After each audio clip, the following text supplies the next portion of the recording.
અરે વહુ, હા મમ્મી બોલો ને. મેં સાંભળ્યું છે સ્ત્રીના બે રૂપ હોય છે. અરે સાસુમાં તમે સાંભળ્યું તો એકદમ સાચું છે હો. બરાબર, પણ કઈ રીતે? અરે સાસુમાં સોળી 40 ની નાદાન છે અને વહુ 20 ની સમજદાર.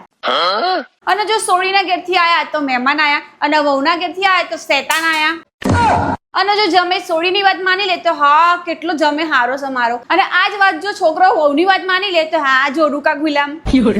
અને છોકરો જો વહુની જરૂરિયાતો પૂરી ના કરે તો કે હા ઘરની મજબૂરી છે. અને જો જમે સોળીની આવી જરૂરિયાતો પૂરી ના કરે તો જમેને એવું કહેશે કે લગ્ન જ હું કેમ કર્યો. અને જો વહુના નણંદ દેરોણી જેઠવાણી લોકો હેરાન કરે તો એમ કહેશે શું થઈ ગયું, ઘરનો જ માણસ હશે ને. અને આ જ વાત જો સોળીના નણંદ દેરોણી જેઠવાણી બધા હેરાન કરે તો એમ કહેશે એમની હિંમત ચોથી થઈ જાય આ બધું કરવાની. અને જો સોળી જમીને અલગ રહેવા જાય ને તો કહેશે હા અમારી સોળી તો નાદાન હતી અને હા હું હારા બધા લોહી પીતો હશે એટલે. અને આ જ વાત જો વહુ છોકરાને લઈને જાય ને જુદી રહેવા તો એમ કહેશે કે હા મારી વહુ તો બહુ ચાલાક હતી, જબરી હતી, જબરી એક નંબરની. હા બાપા ચૂપ થઈ જા, મેં ચો સવાલ પૂછી લીધો તને. જહેર કચરો વાર.